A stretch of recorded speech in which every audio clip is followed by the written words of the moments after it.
High দর্শক বন্ধুগণ, আজকে আমরা জানবো এলএফটি টেস্ট, সেই লিভার ফাংশন টেস্ট এটা কি এবং কেন করা হয়, এবং এই লিভার ফাংশন টেস্টের মধ্যে কি কি প্যারামিটার পড়ে এবং প্রত্যেকটার গুরুত্ব নিয়ে আলোচনা করব। Liver function test is a group of blood test. It help the access how well your liver is working, মানে আমাদের শরীরের লিভারটা কতটা ভালো কাজ করছে সেটা জানার জন্য এই এলএফটি টেস্টটা করা হয়।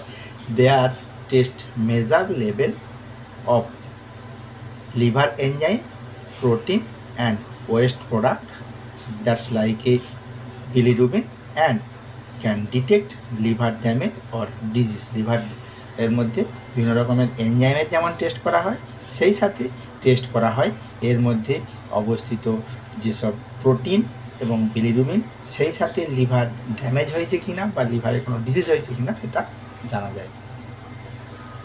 এই টেস্ট থেকে আমরা কী কী জানতে পারি?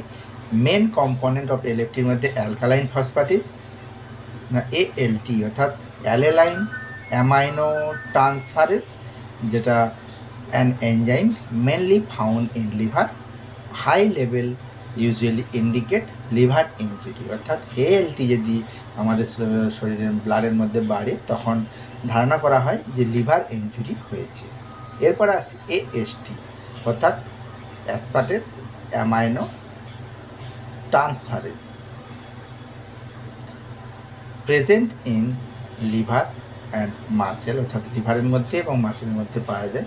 Elevated level calcium liver damage and muscle injury, অর্থাৎ লিভার ড্যামেজ এবং মাসেল ইঞ্জুরি দুটো ক্ষেত্রেই কিন্তু এএসটিটা বাড়ে।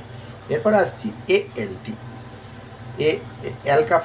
ALKP found in liver, bile duct and bone.